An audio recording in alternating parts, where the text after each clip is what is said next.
el auxilio tecnológico me haga que proyecte un audio que está previsto para fundamentar mi intervención.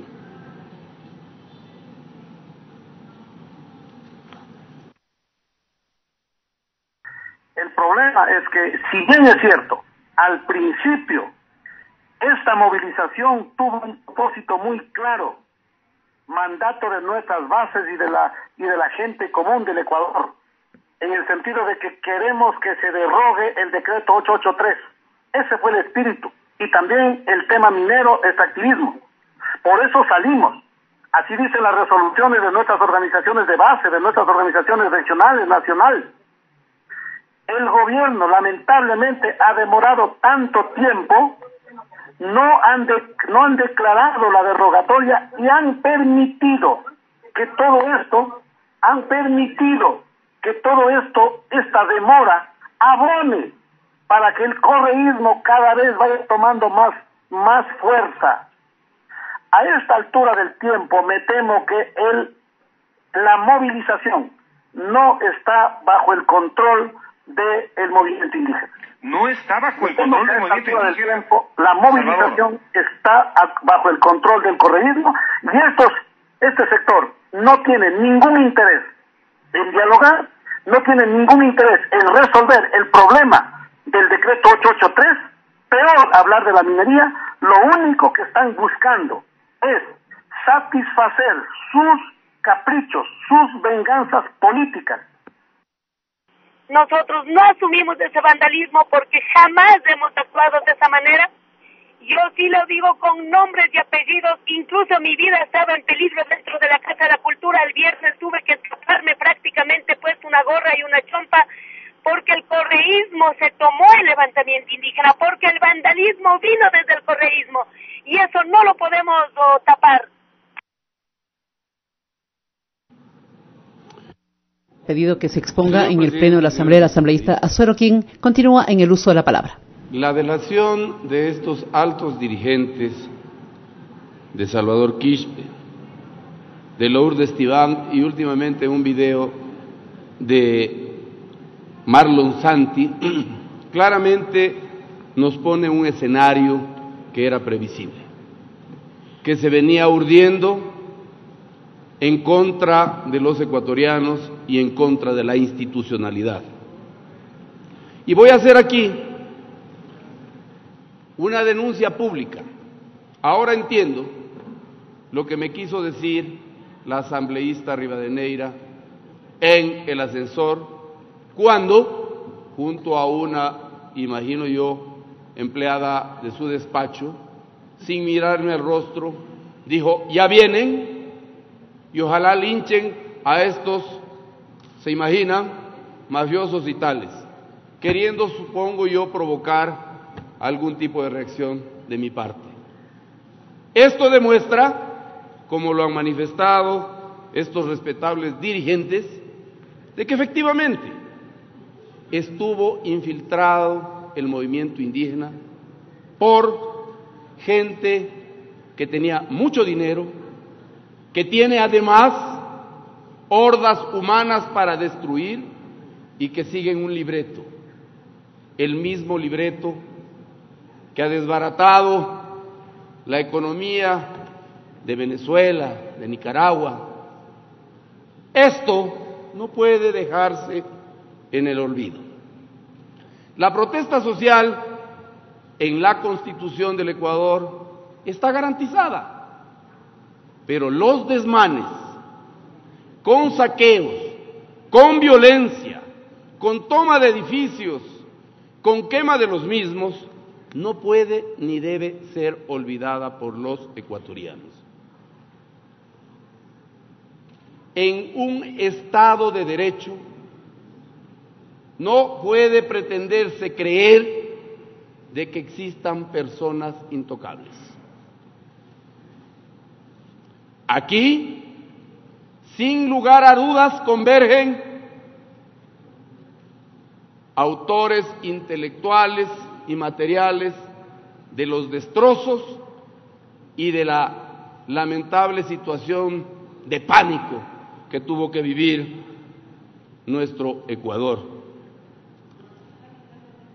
Se dice que está infiltrado el movimiento indigenista, respetable y respetado otrora por el pueblo de Quito fundamentalmente. Hay que pedir públicamente que se investigue. ¿Será que está infiltrado en un 50, 60, 40%? ¿Acaso Lourdes Tibán no manifiesta que hasta su vida corrió peligro en el ágora de la Casa de la Cultura? ¿Acaso Marlon Santi, en un video similar, no demuestra, no nos dice a los ecuatorianos de que por haber privilegiado el diálogo ha sido amenazado él y su familia con amenazas de muerte? No puede ser posible que la institucionalidad del Ecuador falle. La Fiscalía General tiene mucho trabajo y nosotros, los asambleístas, que cumplimos un rol fundamental, que está también determinado en las propuestas de resolución de fiscalizar, tenemos ahora sí que esmerarnos para ver que en el proceso investigativo se llegue a autores, cómplices y encubridores y se sancione con todo el rigor de la ley. Es inexplicable, como decía un colega legislador, que quienes no tienen ningún tipo de acción judicial se fueron a meter en la Embajada de México. Dicen que el pecado acusa. Dicen también que en este momento la cobardía aflora. Yo creo que hay muchos delitos que se han generado y que están tipificados en el Código Integral Penal, en los artículos 363, 364, 366, entre otros. Y aquí hay que hablar de algo muy importante, de un eventual delito que se pudo haber provocado por parte de un asesor, entre comillas, y que sirvió al correato en altos puestos como viceministro de Economía. Me refiero al señor Pablo Dávalos, que en forma pública manifestó haber leído el contenido del acuerdo con el Fondo Monetario Internacional en inglés y que el propósito de este acuerdo era la desdolarización, lo que pudo provocar pánico, retiro de los depósitos y un colapso del sector financiero, lo cual claramente está establecido como un delito y tipificado en el artículo 322 del COIP. Señor presidente, señores legisladores, cuando en el año 2007 estuve aquí en condición de diputado de la República y el gobierno del economista Rafael Correa tenía una mayoría abrumadora en contra, usando los subterfugios que ahora los usó y después con mayor desfachatez, compró a los legisladores que le llaman manteles, a los mismos que los usó, los exprimió y los votó cual bajagazo como realmente son. Son ellos los que permitieron que exista una consulta popular que luego dio como resultado la Asamblea Constituyente de Montecristi, que nos dio esta Constitución garantista y que ha sido violada en innúmeras oportunidades y de manera particular por el gobierno que persiguió a los líderes que estaban en contra de su posición ideológica. Parece que nos hemos olvidado. Yo, sin haber hecho nada, se montó una persecución por parte de la Contraloría dirigida por el inefable, el 100% efectivo, Carlos Poli, ya entregado a los brazos de la corrupción. 2 años nos persiguió la Fiscalía, nos indagaba. Y esto no es de ninguna manera que estoy pidiendo que se devuelva con la misma moneda. No, señores, vamos madurando, vamos entregándole al Ecuador un concepto de democracia distinto al que hemos vivido en los últimos años y que se ha visto alterado por el afán desestabilizador y el afán de poder. Ese afán que posiblemente lo que querían o que perseguían era el de evitar que el brazo largo de la justicia dé con aquellos que saquearon al Ecuador y que le han dejado en la situación en la que se encuentra. Parece que la gente se ha olvidado de 10 años de represión, de prepotencia, de corrupción.